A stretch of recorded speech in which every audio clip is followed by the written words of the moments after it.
Hello guys, welcome back to Pragati classes. तो ये video आप सभी के लिए इंपॉर्टेंट है जो भी term two board exam class 10 2020 देने जा रहे हैं। तो फर्स्ट फ्लाइट के टॉप 20 क्वेश्चन, बहुत बहुत इंपॉर्टेंट क्वेश्चन आपके लिए मैं यहाँ पर सिलेक्ट करके लाई हूँ after the analyse of previous year paper की कौन से लेसन में से कौन सा ऐसा क्वेश्चन है जो कि बहुत इंपॉर्टेंट है और most repetitive type of question है। तो ये आपको टॉप 20 क्वेश्चन तो एग्जाम से पहले 100% करके ही जाना है।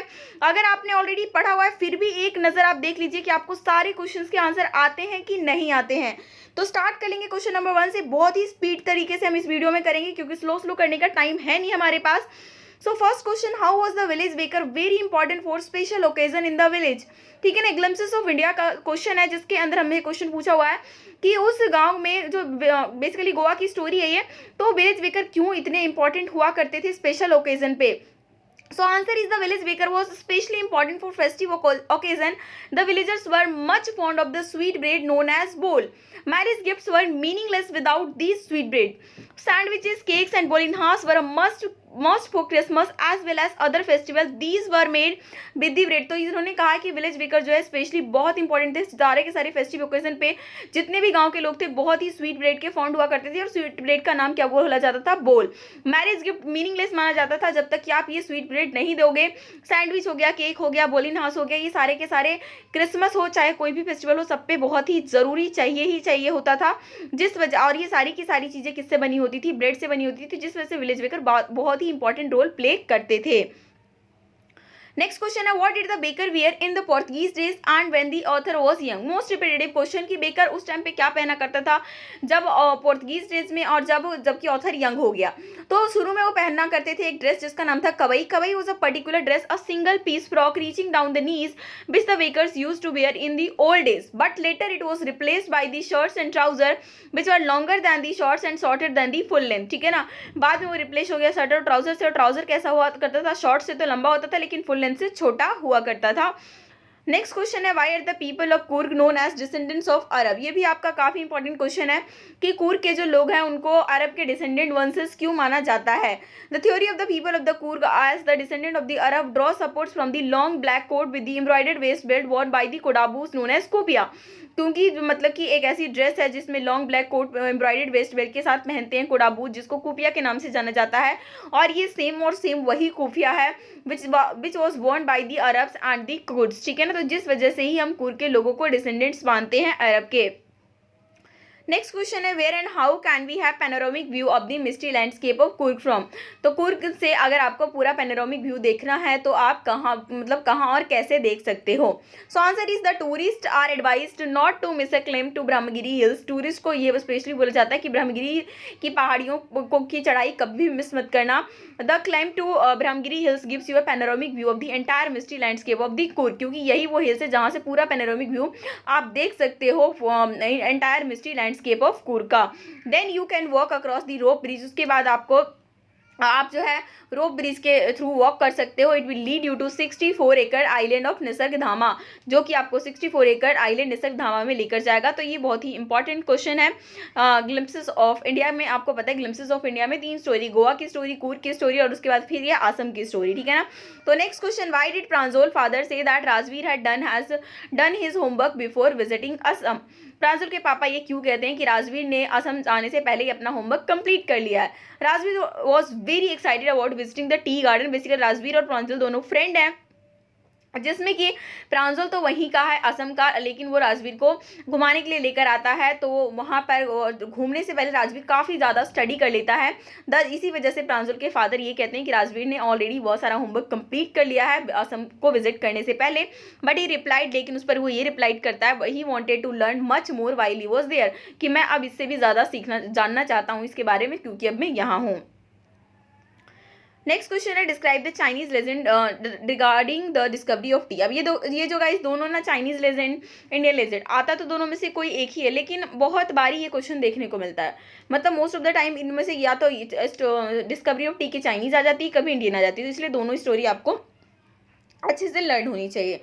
There is a Chinese legend regarding the discovery of tea leaves. One Chinese emperor always boiled water before drinking it. एक चाइनीज राजा था जो कि हमेशा पानी को उबालकर पिया करता था। एक दिन क्या हुआ, कुछ पत्तियां गिर गई वही टहनियों में से कुछ पत्तियां जो है गिर जाती हैं बर्तन में, और उसके बाद जो पानी वो पीता है तो बहुत ही डिलीशियस फ्लेवर आता है, और यही पत्तियां जो है बाद में चाय की पत्तियों के नाम से जानी गई। तो ये टी जो आपका चाइनीज़ लेजेंड है वो किससे कनेक्टेड है? एक राजा से, जो कि हमेशा पानी उबाल कर पिया करता था। वही दोनों में डिफरेंस आप जरूर याद रखना, कहीं मिक्स मत कर देना। वहीं इंडियन लेजेंड के बारे में बात करते हैं तो ये बुद्धिस्ट है, जिसमें कि एक बाबा टाइप लोग मतलब बाबा ही बोल सकते हैं, तो वो अपने पलके काट देते हैं क्योंकि उनको बहुत नींद आती है। तो वही है कि आपका इंडियन लेजेंड क्या है? The Indian legend about the discovery of tea is related to Buddhist. It is said that Bodhidharma और an ancient Buddhist aesthetic had, मतलब एक संत थे बोधि धर्मा जिन्होंने कि अपने आईलिड्स को काट दिया था ताकि उनको नींद ना आए मेडिटेशन करते समय, और उसी आईलिड से 10 जो है पत्तियां निकली, और वही पत्तियों को जब गर्म पानी में डालकर पिया गया तो उससे नींद चली गई और उसी को चाय बोला गया। तो ये इंडियन स्टोरी है which is connected to Buddhist. Next question है हमारा जो मैडम राइड्स द बस, बल्ली की वाले में से कुछ क्वेश्चंस कर लेते हैं। What was most fascinating thing for बल्ली? बल्ली के लिए सबसे मोस्ट फैसिनेटिंग थिंग क्या हुआ करता था, मतलब पूरे दिन में वो उसे क्या करना अच्छा लगता था? The most fascinating thing for Valli was the bus that travel between her village and the nearest town. Valli के लिए मोस्ट फैसिनेटिंग थिंग जो था ना वो ये था, वो बस जो कि उसके गाँव से शहर की ओर जाया करता था। It pass through her street each hour, उसके गली से हर घंटे वो बस निकला करती थी, एक गांव को जाते हुए दूसरा वापस आते हुए। द साइट ऑफ द बस field each time with the new set of passenger, और बस को मतलब बस का साइट ऐसा होता था कि हर टाइम नए पैसेंजर्स आते थे, जो कि बल्ली के लिए एक अनएंडिंग सोर्स ऑफ जॉय था, ठीक है ना, सोर्स ऑफ अनएंडिंग जॉय था। नेक्स्ट क्वेश्चन है what details did बल्ली pick up about the bus journey? How did she pick up these details? अब बल्ली जो है बस जर्नी के बारे में कौन कौन से डिटेल्स लेती है और वो किस तरीके से वो डिटेल्स उसे मिलता है? बल्ली gathered all the minute details about the bus journey. She gathered that she required 60 paise to buy tickets for up and down journey, and that the bus would take 90 minutes from village to town and the back. She carefully listened to the conversation of the passengers and villagers to get the details. उसको सारी detail पता चल जाती है कि मुझे 60 पैसे ज़रूरत पड़ेंगे अगर मुझे जाना है फिर वापस आना है। तो उसके अलावा उसको ये भी पता चल गया था कि 90 मिनट्स टोटल लगेंगे गाँव से जाने में और फिर वहाँ से वापस आने में। और वो ये सारी बातें कैसे सुनती थी? बहुत ही केयरफुली पैसेंजर की बातचीत को सुन के ही उसने सारी इकट्ठा इन्फॉर्मेशन की थी। नेक्स्ट है how did Balli save money to travel by bus? Balli ने जो है बस से ट्रेवलिंग के लिए किस तरीके से मतलब बस ट्रेवलिंग के लिए उसने पैसे कैसे सेव किए थे? To save up money for the first journey Valli resisted her temptation to buy toffees, peppermints, toys, balloon at extra. मतलब फर्स्ट जर्नी के लिए पैसे बचाने की वजह से बल्ली ने अपनी सारी जो इच्छाएं ना सबको त्याग दिया, ठीक है ना। टॉफ़ी नहीं खरीदे, पेपरमिंट्स, टॉयज, बलून, ये सब जो को लिए जो उसे पैसे मिलते सारा वो सेव करके रखती थी from a stray coins that she had collected. Moreover, in the village fair, she eagerly wanted to ride the merry-go-round, but she separated her desire to save the money for using it later in the bus ride. Even जब वो गांव के मेले में जाती है तो वो दिल से चाहती है कि हाँ वो उस झूले पे झूले, लेकिन फिर भी वो अपनी इच्छा को दबा देती है। क्यों? ताकि वो पैसे बचा सके बस राइडिंग के लिए। नेक्स्ट क्वेश्चन है why did not Balli get off the bus when the bus stopped at the town? जब शहर में बस रुकता है तो बल्ली बस से क्यों नहीं उतरती है? Balli did not get off the bus at the bus station because she had to go back on the same bus, क्योंकि उसको दोबारा उसी बस से वापस आना था। उसने दोबारा अपने पास से 30 पैसे निकाले और उसने कंडक्टर को दे दिए, क्योंकि उसे तो सिर्फ और सिर्फ बस राइड करना था, तो उतरती क्यों वो? नेक्स्ट है हाउ डिड बल्ली react when she saw the dead cow by the road side? Road side में जब वो मरी हुई गाय को देखती है तो किस तरीके से रिएक्ट करती है? When Valli saw the dead cow by the road side, she refused to look out the window. मतलब जब जाते हुए जर्नी में तो काफ़ी खुश है, वो गाय को भागते हुए देखती है, लेकिन जैसे वापसी में देखती है कि वो गाय मरी हुई है, उसके बाद वो विंडो से बाहर देखने का ये बिल्कुल मना कर देती है। It was the same cow that was running in the front of their bus during their trip to the town. She was overcome with sadness. अब वो जो है पूरी सैडनेस से भर गई है। The memory of the dead cow haunted her and she was subdued for the rest of the journey. अब ये जो मरी हुई गाय ने उसे पूरी तरीके से डरा दिया और वो फिर और जर्नी के लिए पूरी एकदम शांत हो गई। नेक्स्ट क्वेश्चन है किसा गोतामी वाला, ठीक है ना। How did Kisa Gotami go to Buddha? What did Buddha ask Gotami to do? जो किसा गोतामी है वो बुद्धा के पास कैसे जाती है और गौतम बुद्धा उससे क्या करने को कहते हैं? A man advised Kisagotami to go to Sukyamani a Buddha. He was a physician who could cure her dead son. एक इंसान उसे कहता है कि तुम जो है किसागोतामी के पास जाओ, जो कि बुद्धा है, वही एक ऐसा फिजिशियन है जो तुम्हारे मरे हुए बच्चे का इलाज कर सकते हैं. She went to the Buddha, वो बुद्धा के पास जाती है. She he asked Kisagotami to bring a handful of mustard seed from a house. तो जब बुद्धा है वो बोलते हैं कि किसागोतामी से कि तुम एक मुट्ठी सरसों के बीज मुझे लाकर दे दो एक घर से. But the house must be such where no one has lost a child, husband, parent और फ्रेंड. लेकिन घर ऐसा होना चाहिए जहाँ पर कोई भी अपने बच्चे, अपने हस्बैंड, अपने पेरेंट्स या फ्रेंड को नहीं खोया हो. नेक्स्ट है, how did Kisagotami realise that life and death is a process. Kisagotami कैसे रियलाइज करती है कि लाइफ और डेथ जो है ना एक प्रोसेस की तरह है. The Buddha asked her to find a house where no one had lost a loved one, but Kisa was unable to find any such house. कोई भी ऐसा घर उसे नहीं मिलता है. She then saw the flickering lights of the city and realized that people's lives are similar to these lights which rise and then extinguish. तब वो देखती है सड़क पे हल्की लाइटें फ्लिकरिंग कर रही हैं, मतलब बुझ रही हैं, जल रही हैं. तो वो रियलाइज़ करती है कि लोगों की जो ज़िंदगी है ना वो भी कुछ इस तरीके से है जो पहले जलती है और उसके बाद बुझ जाती है. इन दिस वे, और उसी तरीके से वो रियलाइज़ करती है कि लाइफ और डेथ जो है एक नॉर्मल प्रोसेस की तरह है. नेक्स्ट है, why did Buddha choose Banaras to preach his first sermon. Buddha ने जो है अपने पहले उपदेश के लिए बनारस को क्यों सेलेक्ट किया था. Banaras is considered to be the most holy place on the bank of the sacred river Ganga. Banaras जो है बहुत ही पवित्र जगह माना जाता है जो कि गंगा नदी के किनारे पे है. Many people came here to get rid of their sorrows and suffering.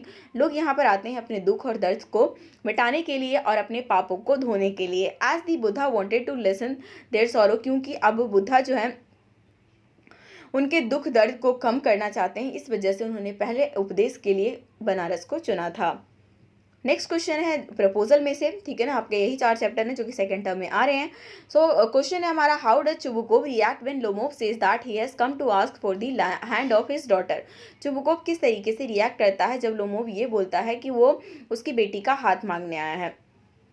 Chubukov is extremely happy and excited to know about the Lomo proposal. He hugged and kissed Lomo, shed some tears of joy and blessed both Lomo and Natalia. Chubukov always wished that as he knew how rich Lomo was and he always wanted his daughter to be Lomo wife. Chubukov काफ़ी खुश हो जाता है, उसको हक करता है, किस करता है और मतलब थोड़े खुशी के आंसू भी गिरा देता है और लोमो और नतालिया को आशीर्वाद देता है. उसके अलावा वो हमेशा से चाहता था कि वो उसका दामाद बने क्योंकि लोमो काफ़ी रिच था, ठीक है, और वो चाहता था कि उसके जो डॉटर है वो मतलब उसकी बेटी लोमो की वाइफ बने. नेक्स्ट क्वेश्चन है, why does the proposal remain unmade during Lomov first visit. Lomov first visit पे प्रपोजल क्यों नहीं हो पाता है, ठीक है ना. The proposal remains unmade during Lomo first visit because Lomo was very nervous and excitable. Lomo जो है बहुत ही ज़्यादा नर्वस होता है, एक्साइटेबल होता है.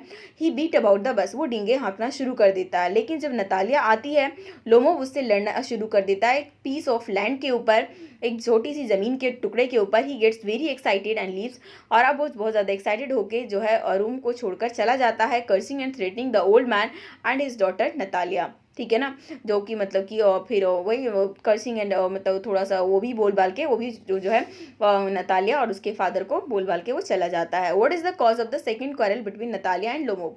नतालिया और लोमोव के बीच में दूसरे झगड़े का क्या कारण था. The second issue of dispute between Natalia and Lomov is over their dogs. उनके कुत्तों के ऊपर उनकी दूसरी लड़ाई थी. According to Lomov his dog Guess is superior to Natalia dog Squeezer. Lomov के अकॉर्डिंग जो उसका कुत्ता गेस है वो नतालिया के डॉग स्क्वीजर से ज़्यादा अच्छा है. But Natalia claims that Squeezer is definitely the better of two. लेकिन नतालिया कहती है कि स्क्वीजर ज़्यादा सही है. They argue over the price of their dogs. वो आर्ग्यूमेंट करते हैं और डॉग के प्राइस को लेकर, पेडिग्री को लेकर, हंटिंग कैपेबिलिटी को लेकर, इवन उनके प्रोपोर्शन ऑफ जॉब को लेकर. नेक्स्ट है, why is Lomov anxious to marry Natalia. अब लोमोव जो है ना नतालिया से शादी करने के लिए एनेक्सियस क्यों है, एक्साइटेड भी कह सकते हो आप यहाँ पे, ठीक है ना. Lomov was anxious to marry Natalia as he was eager to have a wife and settle down with her. क्योंकि वो एकदम अब जो है चाह रहा था कि वो जो है अपनी ज़िंदगी में सेटल हो जाए एक वाइफ के साथ. He thinks that now he should not delay because he is already 35. अब वो सोचता है कि अब उसको बिल्कुल डिले नहीं करना चाहिए क्योंकि अब वो ऑलरेडी 35 का हो चुका है. More over Natalia was 25 years old, और नतालिया 25 साल की है और एक गुड हाउस कीपर है और इतनी बैड लुकिंग भी नहीं है, और इस एज पे उससे अच्छी लड़कियों से मिल भी नहीं सकती, जिस वजह से वो जो है anxious to marry Natalia. Next है how does Chubukov join the quarrel between Natalia and Lomov. अब नतालिया लोमोव की तो लड़ाई चली रही है, लेकिन चुबुकोव भी ज्वाइन कर लेता है। कैसे? Chubukov comes in and finds Natalia and Lomov quarrelling. Chubukov जो है बाहर आता है, बाहर नहीं मतलब आता है वहाँ पर जहाँ पे नतालिया और लोमो बैठे हुए हैं और देखता है कि दोनों लड़ाई कर रहे हैं। When he finds that they are arguing about the ownership of the Oxen Meadow, जब उसे ये पता चलता है कि इन लोग तो मतलब कि बैलों के चारागाह को लेकर जो है उसके ओनरशिप पे आर्ग्यूमेंट कर रहे हैं, तो वो भी गुस्सा हो जाता है। कौन गुस्सा हो जाता है? Chubukov. Instead of Kameng them down he also starts quarrelling, मतलब कि चुप करने के बजाय वो भी झगड़े में शामिल हो जाता है। He claims to be the owner of the meadow, और वो भी क्लेम करने लगता है कि उस मीडो का वो ओनर है। ही इंसल्ट नॉट ओनली लोमोव, वो सिर्फ और सिर्फ लोमोव की नहीं बल्कि उसके एंसेस्टर को भी इंसल्ट करता है, जिस वजह से उसको भी काफ़ी गुस्सा हो जाता है, वो चला जाता है एंड ऑल। इस तरीके से जो स्टोरी चलती है। तो ये आपके टॉप 20 क्वेश्चन है फ्रॉम दी फर्स्ट फ्लाइट। अब नेक्स्ट हम जो है पोएम के कुछ important question I think top 15 select कर लेंगे। 15 क्वेश्चन उसमें सफिशिएंट होगा, और उसके बाद फुटप्रिंट से भी टॉप 20 क्वेश्चन कर लेंगे। इतना करने के बाद जो है आप आसानी से अपने एग्जाम में अच्छे मार्क्स स्कोर कर पाएंगे। तो वीडियो को लाइक ज़रूर करिए, दोस्तों के साथ शेयर कीजिए। चैनल पर नए जुड़े तो सब्सक्राइब करके बेल आइकन क्लिक कर लीजिए ताकि नई वीडियो की नोटिफिकेशन आपको मिल सके।